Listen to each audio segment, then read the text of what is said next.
Bonjour, quelles sont les origines des nanosciences, des nanotechnologies? C'est l'objectif de cette vidéo. Nous allons nous pencher sur les early stages des nanos, les fondements précoces jusqu'aux années 60. Alors il s'agit de mieux appréhender l'esprit des éclaireurs de ces nouvelles technologies. Alors tout d'abord, une définition. Qu'appelle-t-on les nanosciences? Le mot nanoscience a été donné aux études de la matière à une échelle qui est intermédiaire entre la matière massive et la matière atomique. Donc la nanoscience traite des questions fondamentales. On entend par matière massive, on dit the bulk en anglais, la matière qui est décrite par la physique classique, c'est-à-dire la vision mécanistique de Newton. Et puis l'autre borne, c'est la matière atomique. On entend ici les atomes, les électrons, c'est ce qui est décrit par la physique moderne, qu'on appelle aussi la physique quantique. On parle aussi, pour cette fenêtre de taille, d'échelle mésoscopique, avec le préfixe grec méso, qui signifie le milieu, entre. Alors, les nanosciences s'établissent dans cette échelle qui va d'environ de 1 nanomètre à une centaine de nanomètres. Et c'est justement l'échelle où la matière montre des propriétés remarquables. Alors le préfixe nano fait référence à un préfixe grec qui signifie nain ou quelque chose de très petit. 10 puissance moins 9, ça représente 1 millième de millionième de mètre, 10 moins 9 mètres. Alors oui, je suis d'accord, se visualiser mentalement des objets de dimension en dessous du micron, on dit submicronique, c'est quasi impossible. On peut dire que c'est l'infiniment petit. Cela provient effectivement de la résolution de notre œil. Elle est d'environ 20 microns. En dessous, on ne sait pas imaginer de manière évidente la notion d'échelle. Alors à titre de comparaison, on prend souvent l'exemple d'un cheveu humain. Il a une épaisseur d'environ 60 microns, c'est-à-dire 60 000 nanomètres. Donc il faut essayer d'imaginer couper ce cheveu plus de 10 000 fois. Et c'est là que vous verrez les structures élémentaires, les atomes qui s'assemblent. Alors c'est à cette échelle, très petite dans l'espace, qu'il y a une réelle convergence d'idées. C'est ainsi un terrain génial pour les études transdisciplinaires. C'est la confluence des idées de physique, chimie, biologie pour comprendre la matière. Vous comprenez donc qu'on parle de nanosciences avec un S au pluriel, parce que l'on peut parler de nanochimie, nanophysique, nanobiologie ou encore nanobiophysique. Vous voyez que tout ça est déclinable. Donc les exemples de nanosciences sont extrêmement nombreux dans la nature. On a l'habitude de présenter les geckos qui peuvent marcher la tête en bas sur un plafond. Apparemment, contre la gravité, ce sont des nanoventouses. Les couleurs irisées des papillons, là encore, ce ne sont pas des pigments qui donnent la couleur, mais des nanostructures. Autre exemple, les lucioles qui brillent la nuit, cela s'explique aussi par les nanosciences.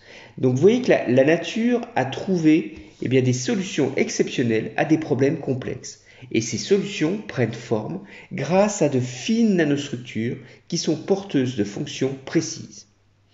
Alors, depuis quand a-t-on pris conscience de cette échelle de taille? Autrement dit, les nanosciences sont-elles nouvelles? Alors, c'est difficile de dater un commencement. On peut remonter à l'époque des Grecs, et plus précisément Démocrite au 5e siècle avant Jésus-Christ. Il se posait déjà la question de savoir si la matière est continue, et donc infiniment divisible en petits morceaux, c'est-à-dire composée de petites particules indivisibles et indestructibles. Alors ce sont ces particules que nous nommons maintenant atomes. Et c'était une pure spéculation philosophique, brillante, mais qui reste une spéculation tout de même. Alors vous devez connaître l'histoire de la goutte d'huile de Franklin. C'est normalement au programme du collège. En 1762, Benjamin Franklin a versé l'équivalent d'une teaspoon d'huile, c'est-à-dire une cuillère d'environ 20 ml, sur l'étang de Clapham à Londres. Et Franklin a observé, étonné, que l'eau se calmait, s'irisait sur une très grande surface, la moitié d'un acre, ce qui correspond de nos jours à 20 000 mètres carrés.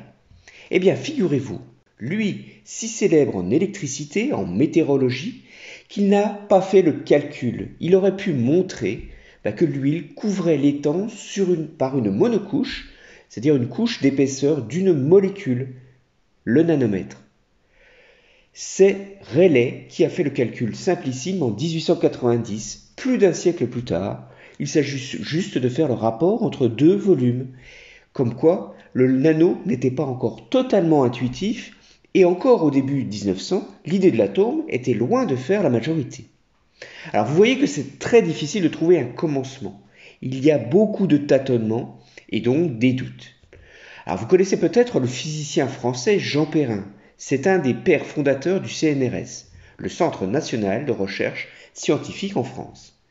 C'est en partie grâce à lui que tout le monde sera convaincu par son expérience de l'existence réelle des molécules. Albert Einstein avait développé avant lui, en 1905, une théorie sur le mouvement brownien des particules. Eh bien, Jean Perrin va la mettre en pratique en 1908. C'est ainsi qu'il va être le premier à déterminer ainsi le nombre d'Avogadro, et ça lui donnera le prix Nobel de physique en 1926. Alors dans le même temps, en 1908, c'est toute une série de découvertes fondamentales. C'est la découverte de l'électron, avec l'expérience de Millikan. On touche aux propriétés du monde d'en bas, l'invisible. Même année, avec Gustave Mie, c'est le principe de diffusion de la lumière par des nanoparticules. C'est l'apogée de la compréhension de l'électromagnétisme, l'union de l'électricité et du magnétisme, et on sait qu'elle inclut désormais l'optique. En 1920, on croit tout savoir, que les découvertes physiques touchent leur fin, et paf, c'est une révolution, la première révolution quantique avec une nouvelle conception de l'atome par les élèves de bord. Vous avez Pauli et son principe d'exclusion, Heisenberg, mais aussi par Erwin Schrödinger qui découvre sa fameuse équation et Paul Dirac, l'antimatière. Et l'on refait des expériences cruciales sur les propriétés inattendues. En 1928, c'est Raman qui explique la diffusion inélastique due aux vibrations moléculaires. Alors jusque-là, je vous ai donné des expériences de physique, mais toute la science va bénéficier de ces avancées. En 1950, grâce à la diffraction des rayons X, on démontre que la structure de l'ADN est en double hélice. Alors une double hélice qui a un rayon de 2 nanomètres. On est en plein dans les nanosciences. Watson et Crick découvrent ainsi comment l'information génétique est copiée. C'est une révolution dans la biologie moléculaire. Alors nous venons de voir les fondements historiques. Mais qu'en est-il des nanotechnologies? Faut-il séparer les nanosciences et les nanotechnologies? Nous allons voir qu'il faut effectivement les distinguer. Alors tout d'abord, on va donner une définition. Qu'appelle-t-on nanotechnologie? Eh bien, c'est la technologie qui va créer de nouvelles applications pratiques. L'objectif de ces technologies est de comprendre et de créer des matériaux, des dispositifs de caractérisation, et puis des nanosystèmes dotés de propriétés, des fonctions fondamentalement nouvelles en raison de leur petite structure. Donc il faut donc retenir deux conditions. Une première condition de taille, entre 1 et 100 nanomètres, comme pour les nanosciences, et surtout une autre condition, c'est de créer de la nouveauté, des nouvelles propriétés qui n'existent pas à une échelle macroscopique. Alors cela va concerner l'ingénierie, électronique, mécanique, optique, mais aussi la médecine. Alors brièvement, les nanomatériaux en dessous de 100 nanomètres présentent un rapport de surface sur volume plus important que les matériaux de grande taille. Ceci peut induire une réactivité chimique plus élevée et donc influencer leurs propriétés électriques ou mécaniques. Et bien entendu, on a aussi les effets quantiques qui peuvent commencer à dominer le comportement de la matière à l'échelle du nanomètre et donc à en modifier les propriétés optiques, électriques et magnétiques. Alors l'histoire des nanotechnologies n'est pas récente et il n'est pas forcément corrélé au départ avec les nanosciences. Les nanotechnologies ont avancé à tâtons, à l'aveugle, sans forcément avoir toutes les connaissances du monde d'en bas. Au IVe siècle avant Jésus-Christ, on sait que les Romains manipulaient déjà les particules, mais sans le savoir. La coupe de Lycurgue, au British Museum de Londres, montre la capacité qu'avaient les premiers verriers à fabriquer des verres dichroïques. Le vase apparaît vert lorsqu'il est illuminé en lumière directe et apparaît rouge-violacé lorsqu'il est illuminé de l'intérieur. Ce n'est que dans les années 1990 que l'on a compris que ces deux couleurs provenaient de nanoparticules en or et en argent entre 40 et 100 nanomètres de diamètre. La couleur verte vient de la diffusion des particules d'argent, des plus faibles diamètres, tandis que la couleur rouge vient de l'absorption des particules d'or. C'est donc le premier matériau nanosynthétique. Alors on retrouve un effet similaire pour les vitraux médiévaux. Ils sont composés de nanoparticules d'or et d'argent, mais de formes différentes. On retrouve aussi en Irak, au IXe siècle, les poteries. Alors c'est en 1957 que Michael Faraday a étudié plus systématiquement comment préparer des suspensions colloïdales d'or. C'était de l'or rubis. C'est une fascination pour l'or pourpre. Il avait développé plusieurs procédés de fabrication de ces nanoparticules d'or, alors soit en utilisant une décharge électrique dans un fil d'or, ou encore par voie chimique en solution. Et il observe les propriétés optiques et électroniques. Il montre comment les nanoparticules d'or produisent des solutions de différentes couleurs dans certaines conditions d'éclairage.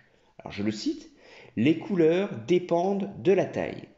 On sent une motivation scientifique forte de comprendre, mais il n'a pas encore la capacité d'expliquer ce que l'on nommera les placements localisés dans les années 1970, un effet qui n'existe pas à l'échelle macroscopique. Alors, le matériau le plus utilisé au monde, le plus ancien aussi peut-être, c'est le ciment. Sans le savoir, là encore, les Romains disposaient déjà d'un nanomatériau. Vous voyez ici le pont de Vaison-la-Romaine, dans le Vaucluse, qui a résisté à bien des sollicitations, dont le plus récemment en 1992, pour ceux qui se souviennent, à la Grande Crue. La structure la plus fine du ciment, ce sont des nanobriques, des nanocristaux qui font une centaine de nanomètres de long.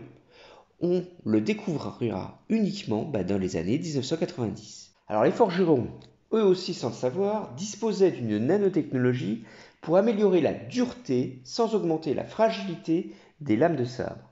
Le tranchant est obtenu à l'aide d'un acier à haute teneur en carbone. L'acier de Damas utilisait déjà les nanotubes de carbone et des carbures de fer.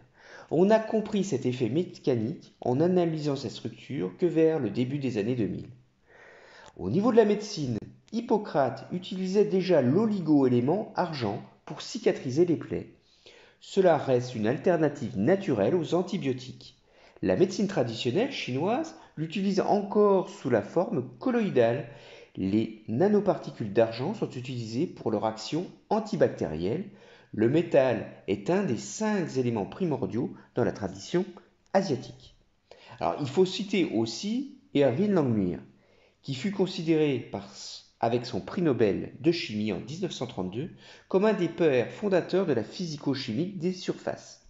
Il est complètement pluridisciplinaire, physicien, chimiste, météorologue, industriel. Il va développer la machine de Langmuir pour maîtriser les dépôts des monocouches et contrôler les couches d'huile d'épaisseur nanométrique sur des surfaces. En 1928, c'est la première idée que l'on peut concevoir un microscope de champ proche, c'est-à-dire un microscope qui ne soit plus visuel, mais plutôt tactile, que l'on déplace un atome ou un trou comme une sonde au voisinage de la surface à examiner. En 1931, c'est l'invention du premier microscope électronique par Ernest Ruska, qui recevra le prix Nobel de physique en 1986 pour cette invention. Ce microscope fonctionne en transmission. Un faisceau d'électrons est focalisé à l'aide de lentilles magnétiques. Ce faisceau traverse l'échantillon, très mince, et l'image électronique de l'échantillon avec une projection sur un écran phosphorescent qui la transforme en image optique. En 1950, grâce aux travaux de Charles Hotley, la microscopie électronique à balayage, que l'on nomme le MEB, permet d'obtenir une résolution de 50 nanomètres sur des échantillons, cette fois-ci épais. On obtient pour la première fois des images en relief. Et l'imagerie des atomes sera obtenue dans les mêmes années par la microscopie ionique, en anglais Field Ion Microscopy, le film. Ce sont des conditions particulières. Il faut ioniser des ions ici d'hélium à la surface d'une pointe métallique nanométrique de platine. Alors elle est très effilée, ce qui va créer un champ électrique très élevé au bout de la pointe. Et tout ça en ultravide. C'est la première fois que l'on obtenait une résolution de l'ordre de 2,5 angstrom, 0,25 nanomètres. Chaque spot brillant ici correspond à un atome. Alors en 1946, c'est l'avènement de l'électronique. 3 chercheurs américains du laboratoire Bell découvrent le premier transistor semi-conducteur. Ils auront le prix Nobel en 1956. On devenait capable de fabriquer des interrupteurs contrôlés électroniquement sans partie mécanique. Le transistor mesurait alors 1 cm de haut. Et plus tard, on va être capable de construire des circuits, de les imprimer, cela avec une vitesse exponentielle. On va construire des processeurs toujours de plus en plus petits et augmenter des capacités de mémoire. C'est l'électronique qui constitue le plus grand succès technologique de ces microtechnologies. Et il s'agira du mode de fabrication top-down, une fabrication descendante, on parle plutôt de miniaturisation. Obtenir les mêmes propriétés physiques qui sont obtenues en utilisant de moins en moins de matière. En 1956, on commence à parler d'ingénierie moléculaire avec un physicien, Arthur von Hippel.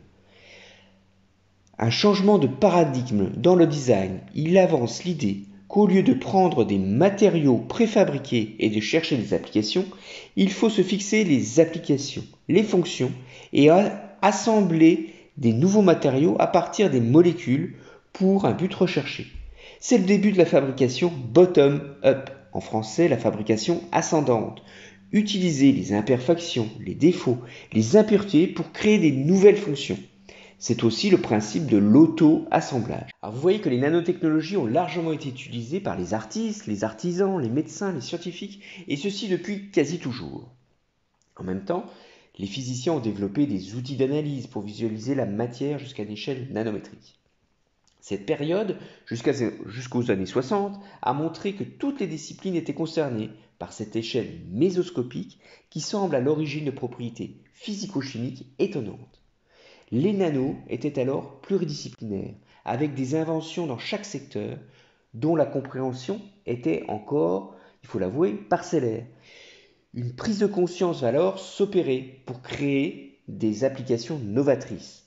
On va parler de découverte, mais de volonté de créer de nouveaux outils d'observation, des outils de fabrication pour des objectifs bien déterminés. Et c'est Richard Feynman qui va ouvrir la transdisciplinarité des nanosciences. Dans sa fameuse conférence en 1959, il va dresser un cahier des charges de ce que peut apporter les technologies physiques pour les sciences biologiques et vice-versa.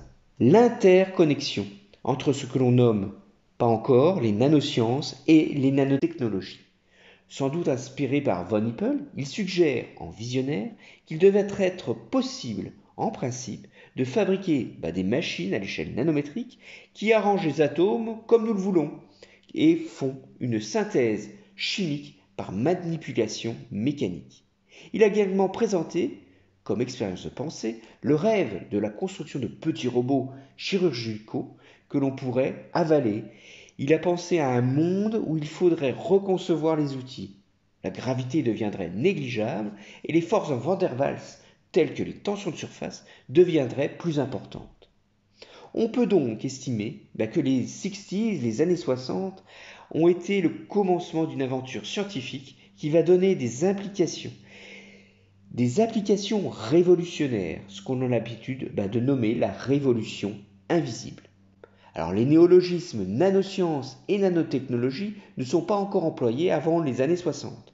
On peut se demander alors pourquoi les termes de millisciences ou microsciences sont absents de notre langage. Il y a donc vraiment quelque chose de spécial avec ces nanos. Et c'est ce que nous allons voir dans la prochaine vidéo. Les nanos se sont développés dans toutes les sciences, partout, à une vitesse exponentielle, et que la réalité a vite rattrapé les rêves de Feynman. C'est une prise de conscience qu'à cette échelle de taille, dans l'invisible, que la science, sans frontières disciplinaires, et la technologie vont pouvoir s'allier, pas uniquement pour la beauté de la connaissance, mais pour répondre aussi à des demandes sociétales. Une prise de conscience que la nouveauté, tout juste comprise, on va pouvoir produire de l'innovation bénéfique pour l'ensemble de la société. Voilà, je vous remercie pour votre attention et je vous dis à bientôt.